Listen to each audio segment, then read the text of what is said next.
Graça e paz do nosso Senhor Jesus Cristo. Quero continuar a refletir com os irmãos para o nosso crescimento. Não tenha medo. Não tenha medo diante das decepções do presente. Foi a reflexão anterior baseado no testemunho de Abraão, em Gênesis 15. Ali nós percebemos claramente que o medo é uma realidade que faz parte da experiência humana. A primeira vez que o ser humano sentiu medo foi em Gênesis capítulo 3, quando o homem rompeu com a sabedoria divina. Quando o homem acreditou que a mentira de Satanás poderia lhe conferir segurança e realização. Infelizmente, veio a descobrir que dar costas a Deus é experimentar fragilidade e fracasso. A palavra medo encontramos na Bíblia 365 vezes. Sempre em que essa palavra ocorre, Deus, ele visa encorajar o seu povo. A essência do medo reside em nossa falta de confiança no amor e no cuidado de Deus para com as nossas vidas. Quando nós passamos a confiar nas nossas próprias forças, quando passamos a confiar na nossa própria sabedoria, e ao fazermos assim, chegamos a perceber a nossa limitação, chegamos a perceber a nossa fraqueza, a nossa capacidade de suprir todos os nossos anseios. Quando isso ocorre, o medo se instala como um mal. Hoje queremos crescer um pouco mais neste tema. Não tenha medo diante das mudanças inesperadas. Gênesis capítulo 46. Queremos hoje ouvir o testemunho de Jacó. Como nós podemos, de fato, lidar com as mudanças inesperadas nas nossas vidas, que também têm o potencial de gerar medo. Antes de prosseguirmos nesta porção da palavra de Deus, oremos. Querido Pai, obrigado pelo teu amor e obrigado porque o Senhor, de forma muito especial, quer nos curar dos nossos medos e quer nos levar a um outro nível, em que a saúde emocional, a saúde espiritual possam, de facto, serem experiências do nosso dia a dia. Oramos para que assim seja, em nome de Jesus Cristo. Amém. Jacó encontrava-se num momento de vida em que a aposentadoria já deveria tomar lugar. Ele possuía 130 anos. Não temos aqui tempo suficiente para contarmos esses anos ou quais foram as bases da contagem dos seus anos, mas o que importa referir é que ele encontrava-se num momento de aposentadoria, já idoso. Ele gozava de estabilidade, havia possuído ao longo dos seus 60 anos muitas propriedades e bens. Jacó ele estava materialmente satisfeito. Entretanto, havia surgido naquela altura uma crise internacional. O mundo estava sem provisão alimentar. Havia fome por todo lado. O único lugar onde havia, de facto, mantimento era em Egito.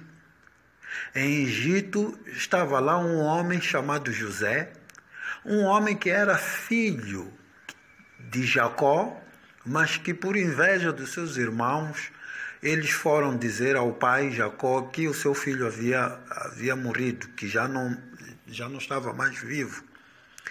E Jacó ele não tinha mais a perspectiva, nem esperança de ver seu filho. Enfim, o fato é que ele encontrava-se diante desta crise internacional, diante desta escassez, ausência de provisão alimentar. Apesar de todo o dinheiro que ele tinha, apesar de todas as suas propriedades, ele não tinha como resolver a sua necessidade física. Ali surgiu essa mudança obrigatória dele ter que ir para o Egito. Os filhos vieram informá-lo que a única esperança para sobreviver era, de facto, mudar-se para o Egito, onde havia provisão. De um momento para outro, Jacó, já idoso, com as suas propriedades, com a sua segurança, ele se vê obrigado a desfazer-se do seu ninho, ele se vê obrigado a ter que fazer essas mudanças inesperadas. E creio que é apropriado refletirmos sobre a necessidade de fazermos mudanças inesperadas quando a crise se instala. E num tempo como este, todos nós percebemos claramente que a Covid-19 traz consigo a necessidade de fazermos mudanças. Não é fácil fazermos mudanças, mas são necessárias. Mudanças nos deslocam de um cenário que nos era confortável para outro no qual não temos qualquer controle. Por que é desconfortável a nós fazermos mudanças inesperadas? Porque nós muitas vezes não queremos perder o controle da situação. Nós queremos conduzir as nossas vidas com segurança.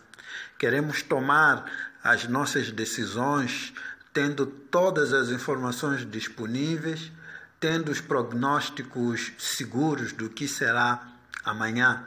Queremos tomar decisões a nível pessoal, queremos tomar decisões a nível da família, queremos tomar decisões profissionais como empresários, como investidores.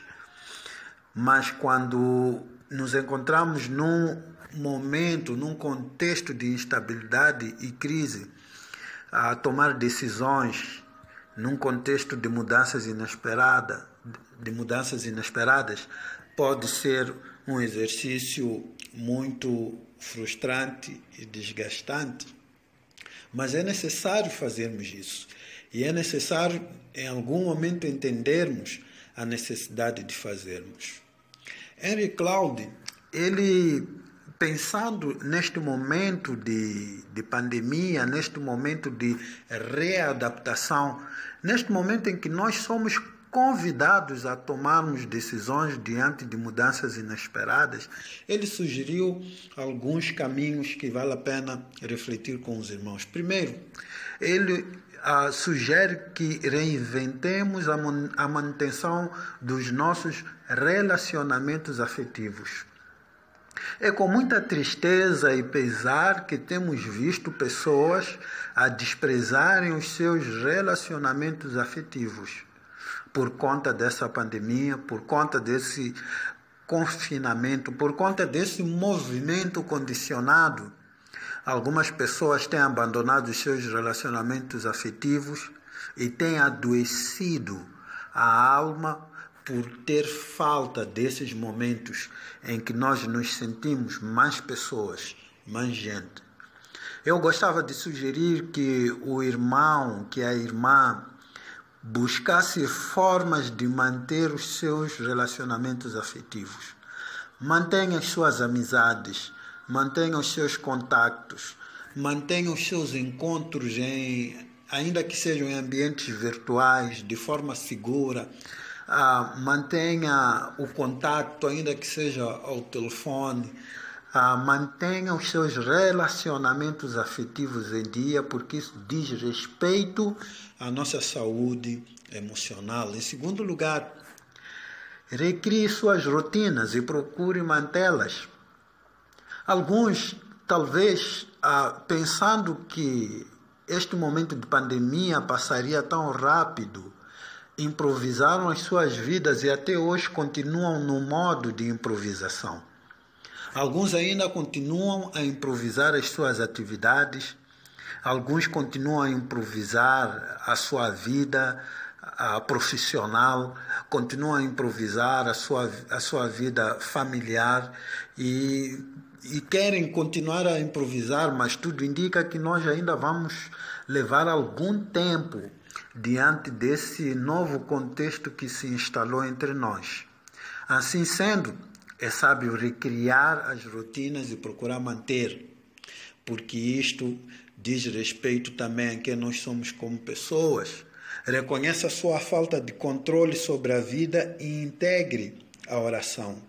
Diante de um contexto em que nós não podemos absolutamente fazer nada, nós deveríamos inclinar o nosso coração ao Senhor e buscar a face de Deus em oração para mantermos-nos seguros, firmes. Quarto lugar, estabeleça uma agenda real que o faça sentir-se competente. Parece que a maneira como nós vivemos as nossas vidas diz muito respeito à maneira como nós também demonstramos as nossas competências.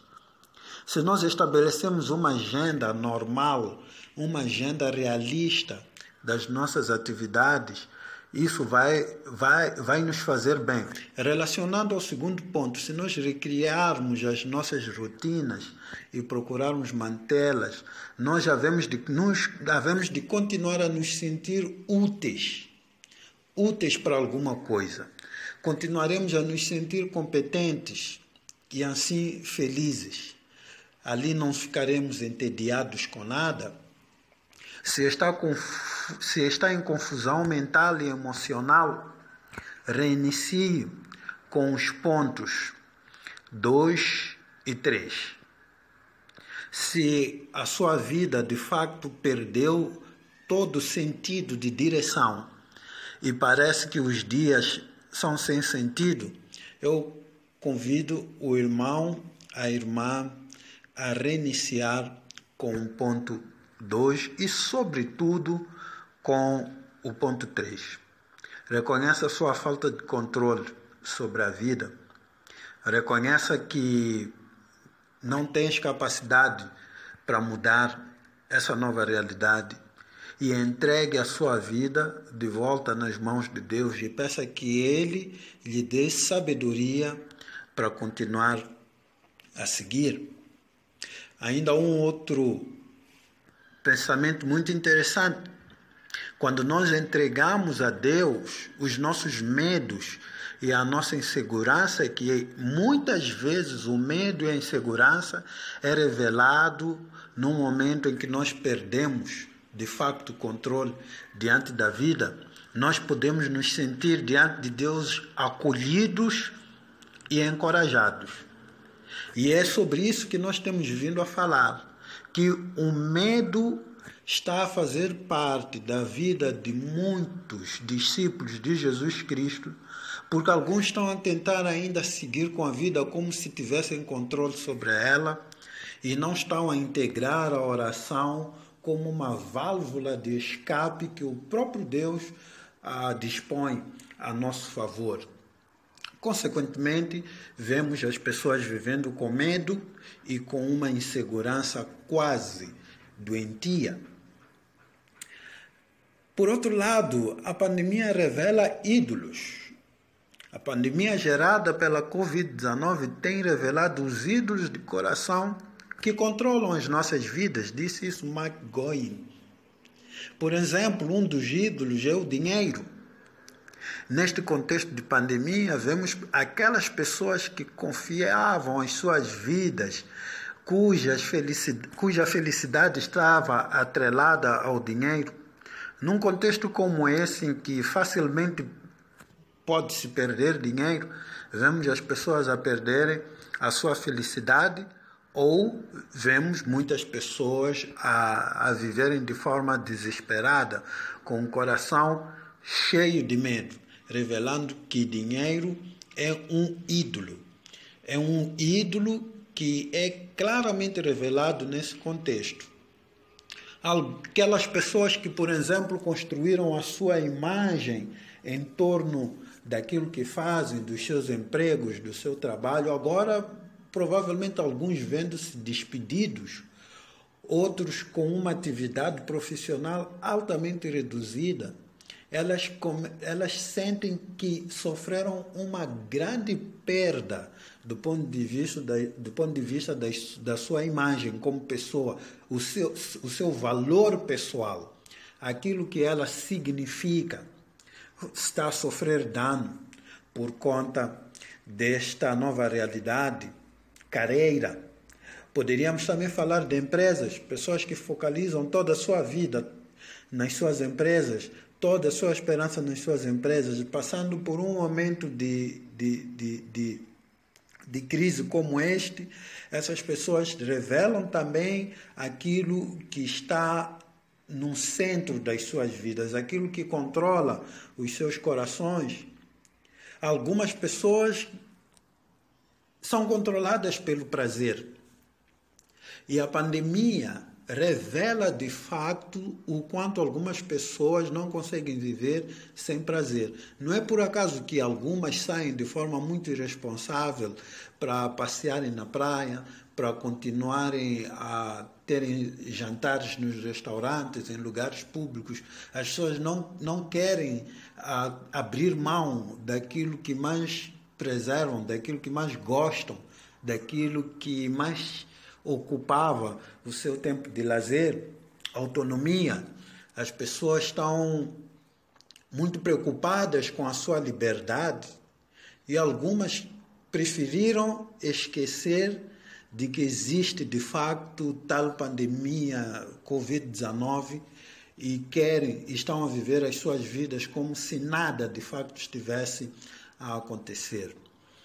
A pandemia gerada pela Covid-19 tem revelado os ídolos do coração.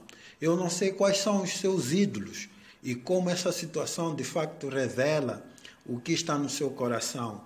E muitas vezes, nem sempre é Deus que controla o nosso coração, mas pode ser uma dessas coisas ou qualquer outra. Por outro lado, esses ídolos que controlam as nossas vidas nascem, muitas vezes, dos medos que habitam os cantos escuros de nossos corações.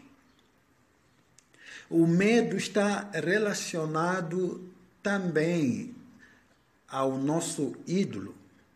Uma criança que, por exemplo, vive na rua, ela não tem o que comer. Quando ela encontra um prato de comida, o prato de comida torna-se um ídolo. Ela abraça aquele prato com toda a sua força, com toda a sua vida, porque ela tem medo. Ela tem medo de vir a sentir fome. Ela tem medo de perder o que pode lhe saciar.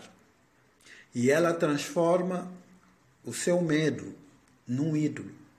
Geralmente, quem transforma o dinheiro num ídolo é alguém que provavelmente tem medo de passar por necessidade. Provavelmente porque na vida, há anos atrás, passou por momentos de grande necessidade. Mas este caminho não revela fé e não revela devoção ao Senhor.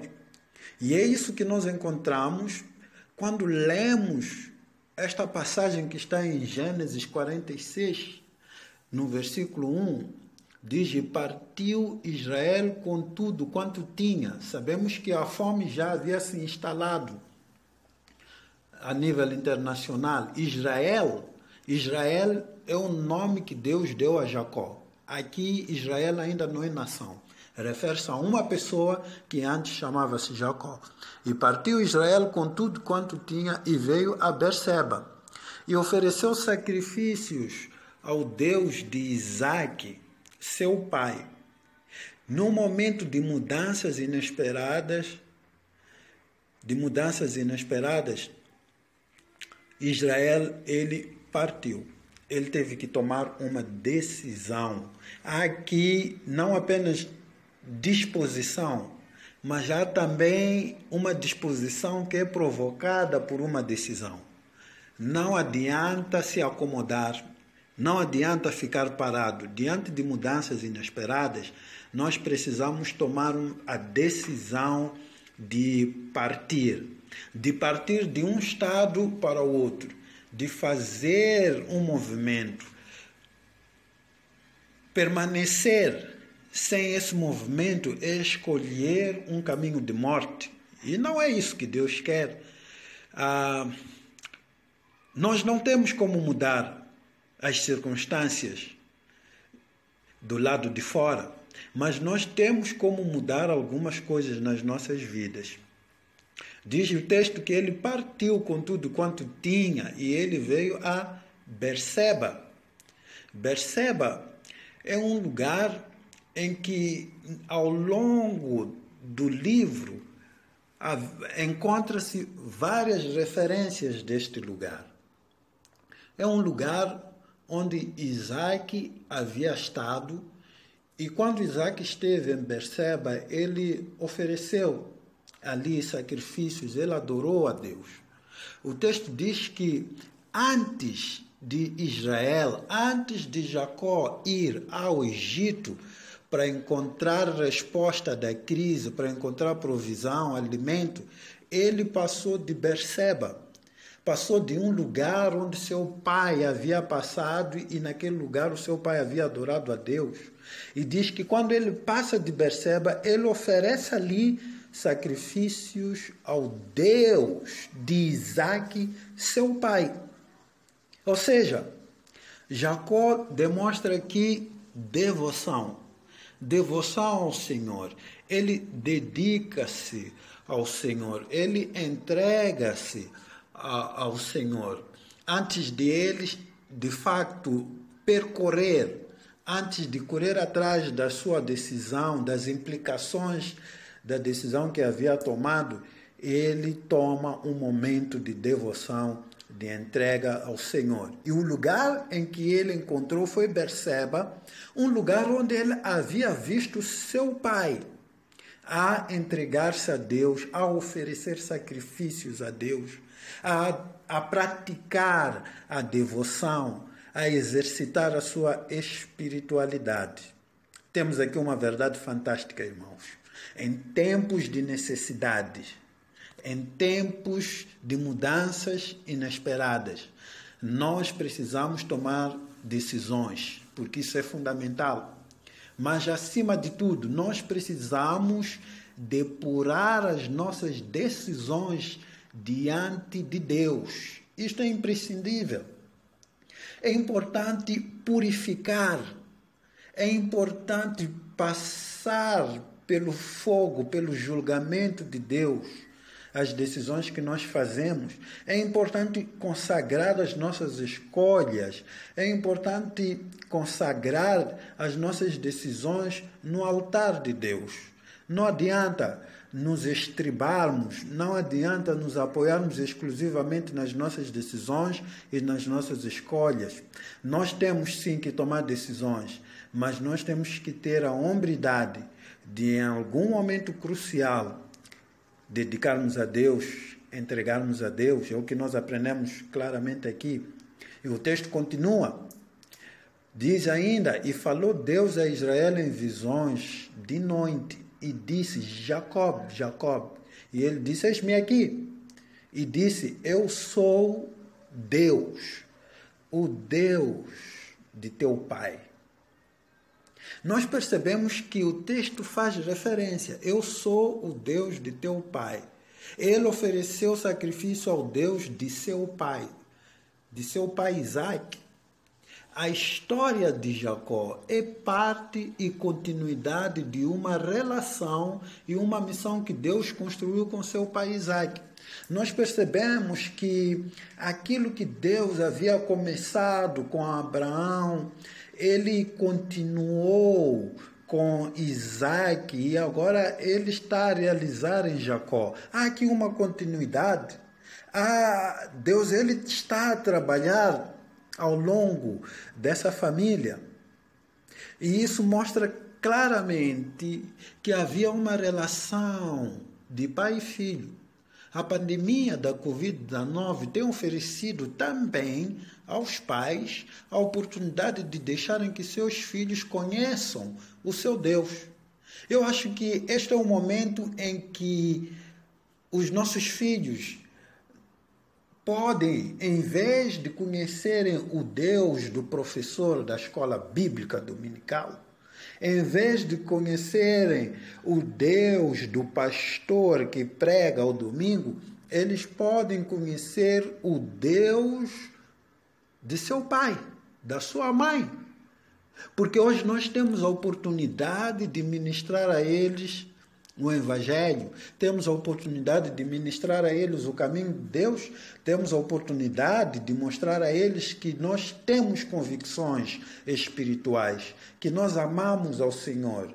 E Deus nas nossas vidas é um valor importante, nós podemos passar esse valor aos nossos filhos.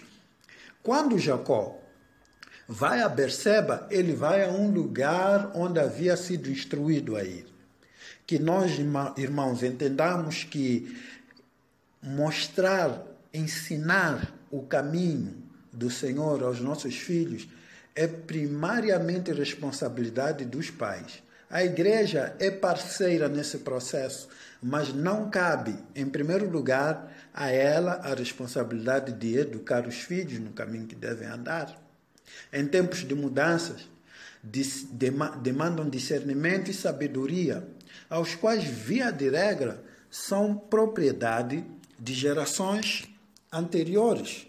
Nós também podemos perceber aqui claramente que Jacó ele faz o uso da sabedoria do seu pai, aquilo que o seu pai ensinou, aquilo que seu pai deixou. Ele segue um caminho, ele segue uma rota que já havia sido percorrida.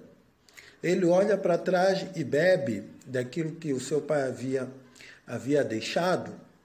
E diz o texto, eu sou Deus, o Deus de seu pai. Disse ele, não tenha medo de descer ao Egito, não tenha medo de ir ao Egito, porque lá farei de você uma grande nação. Eu mesmo descerei ao Egito com você e certamente o trarei de volta. E a mão de José fechará os seus olhos. Deus convida Jacó a descansar nele. E ele diz, não tenha medo de descer ao Egito. Porque já havia uma profecia que em Egito o povo de Israel havia de ser escravo, haveria de ser escravizado por 400 anos. E quando Jacó, por necessidade de dar uma resposta à crise, quando Jacó se vê num contexto de mudanças inesperadas e tem de ir a Egito, ele sente medo, porque sabia que aquele lugar haveria de ser um lugar difícil, conforme a palavra do Senhor havia prometido. Mas mesmo assim, Deus vem a ele e trata os seus medos. Diz, não tenha medo. Eu sou o Deus de seu pai. Vá, porque lá farei de você uma grande nação. Deus, ele traz uma promessa de que ele não vai parar, que ele vai continuar a abençoar o caminho de Jacó e aquilo que ele havia prometido a Abraão, seu avô, aquilo que ele havia prometido a Isaac, seu pai, ele haveria de continuar a fazer a sua missão. Ele diz, eu mesmo descerei ao Egito com você. Que Deus, ele garante não só a continuidade da sua missão, mas a sua presença. Deus, Emanuel, eu vou consigo e certamente o trarei de volta. Há também promessa de redenção, que Jacó, ele não haveria de sucumbir, ele não haveria de terminar numa terra estranha, mas ele haveria de voltar. E acima de tudo, ele teria ainda o prazer de ver o seu filho que ele havia sido mentido de que estava morto, ele agora poderia de facto encontrar-se com o seu filho. Deus, ele preza pelas gerações. Deus, ele conserva as gerações, a família, a geração, a relação de pai e filhos e avós tem um lugar especial no plano de Deus. E muitas vezes nós desprezamos isso e sempre tentamos começar a fazer missões do lado de fora, mas começa do lado de dentro. Portanto, irmãos, vamos valorizar este tempo que estamos mais próximos em casa e vamos entender que nós temos um Deus que é o Deus das gerações, é o Deus que preserva e valoriza as gerações. Para praticar e refletir, procure sua Berseba e lá depure seus sentimentos e motivações. O lugar de sacrifício a Deus, o lugar de devoção a Deus. Resgata a importância das gerações anteriores na sabedoria e no discernimento para a construção de sua história.